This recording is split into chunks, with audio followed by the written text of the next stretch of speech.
Keep your rescue foster-based. Our contract is for $240,000 a year. If somebody wanted to get into rescue work or start... Hey guys, my name is Dan, I'm a veterinarian, and today we're gonna drive to Fremont, Nebraska. We're gonna go to a shelter today, FurEver Homes. The President, Martha, has invited us in to see her beautiful rescue she's working on.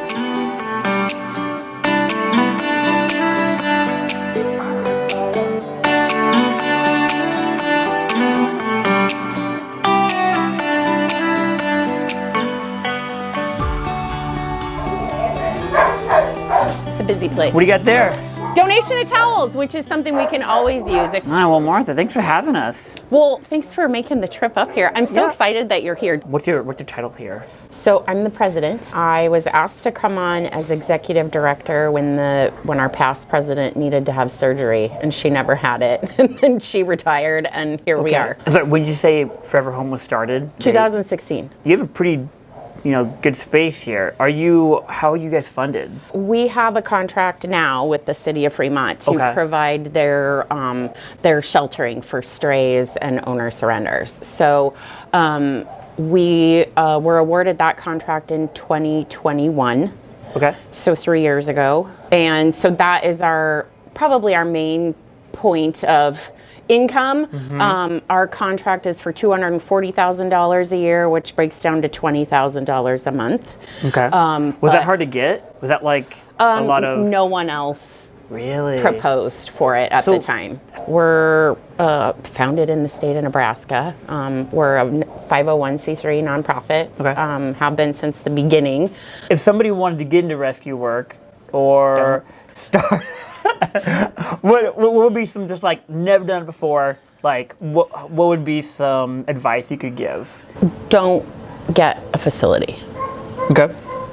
Keep your rescue foster based and keep it small. Everybody wants to be able to do like an immense amount of good, right? Yeah. Like you look at your numbers at the end of the year and you want to be able to say, well, we helped 250 animals. Sure. Like quantity is great, but quality is uber important. If you're considering starting some sort of rescue, start out slow. Don't bite off more than you can chew. Let's walk around a little bit because I'm really curious. Yeah. Typically when cats come in as stray or owner surrender, they are housed in this room, typically until their vetting is done in a perfect world. Once their vetting is done, and we'll see our bigger cat room in the back a little later, then they get moved to the back. Do you guys leukemia test them? We do. Do you? We don't do it upon intake, of course. Okay, no worries. There's just not time for that. Do you guys do it here? Or do you We guys... Good for you. Well, most of them. Occasionally we'll have a difficult one. Yeah. It'll just have to wait till they get fixed to get it done while they're under. But some of your vet techs actually came out and worked with our senior staff on blood draws and things, and that was a huge help for them. That is really cool. Intake dog room is right here, so there's 3 large kennels and 2 smaller ones. We can open the door, but they'll all bark. So when anybody comes in stray, they're housed in here. Hopefully we're getting claimed quickly and right back home. So if your animal comes in as stray, if their rabies is current, it's really easy. We just need a rabies certificate to release. I know the sum of money you mentioned from the city sounds like probably like a lot of money for some people. It sounds like a lot. It is not a lot of money. It's not a lot of money. It is not a lot of money.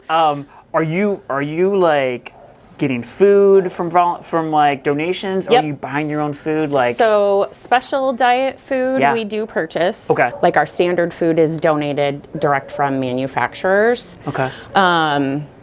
Or I think Greater Good Charities does Blue Buffalo's charitable distributions now, so we'll get some of that sometimes too.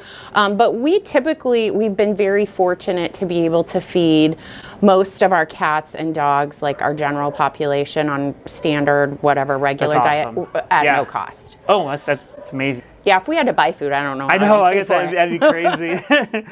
So this room is where we house all of our medications, and we don't like to have animals in there, but we're so full, occasionally we have to have a couple. Sure. So we do like to have this room clear so we can take animals in here, do those FELV, FIV tests, heartworm tests, all of those, kind of give vaccinations, do all of those things in a quieter type environment. Cool. These two were owner surrendered, both seniors. Yeah. Chunky They're both pretty cute. Chunky little chihuahua. Okay, so we're going to walk back through general population. It will be very loud, Sure. But we'll just walk, and maybe we'll walk out the back door. Sounds good. And we can talk there.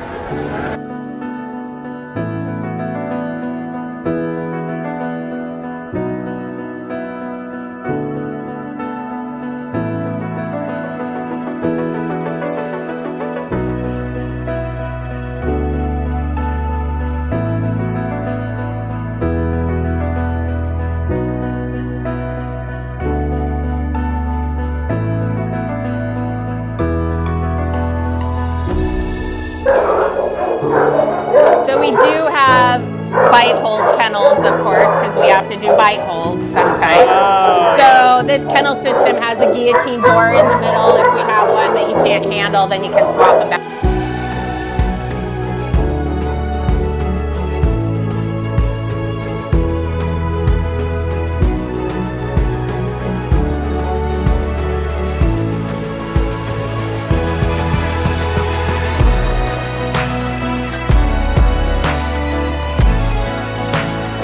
We've got 2 runs out back here. It's not always the prettiest with the weeds and stuff, but that's pretty nice. When the weather is super crappy or it's really, really hot, we do have some sunshades that we'll put out in the spring and summertime. Yeah. You know, when it's too hot to walk, because that does happen. I bet it does. But I also think it's important for them to have off-leash time, and this is a safe place for them to do that. Yeah. And it keeps them, you know, they're all in there together, right next to each other, right?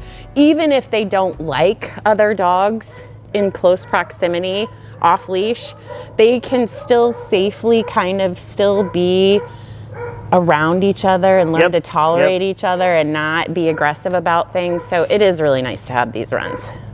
And you guys are a no-kill? Correct. I have a plaque up front. We can take a picture of it. You're good. Just to show you quick. You're good. Hey guys, you're fine. So this is our big cat room. So usually after everybody's worked out of intake, they're not claimed, they get fixed, vaccinated, they kind of come back here. Yeah. And even back here, we've had to set up extra kennels. We've just got so many cats. And everybody is like, they're perfectly adoptable, wonderful kitties. Do you guys ever adopt out of state? Yeah. Yeah. We will. You have to come to us. But okay, no worries. We will. Cool. With donations. Yeah. How big of a slice of the pie is that? Statistically, I don't know that I could accurately tell you. Donations do cover the costs of any of those special diet things. Yeah. We are fortunate to get memorials from families designated for us. Yeah. That is a huge help.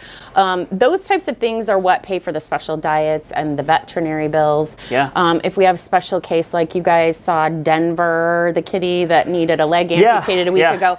So cases like that, we'll put up a fundraiser on our page with, you know, Venmo, PayPal, all of the ways to donate. And typically, the community here is really, really good about donating towards that, and we usually can get those costs Best covered. way to donate, just go to the website? Yes. Okay. I think I'll let you go then. Okay. That was really fun, though. Yeah. It was fun for me to get out and see a new I'm glad place. you got to come up here. Yeah, me too. Me too. You're welcome anytime. Thanks, I appreciate it. Yeah. Yep, I appreciate you. I know you do a whole lot. So you just keep going and going. So I do. You know, don't overdo it yourself.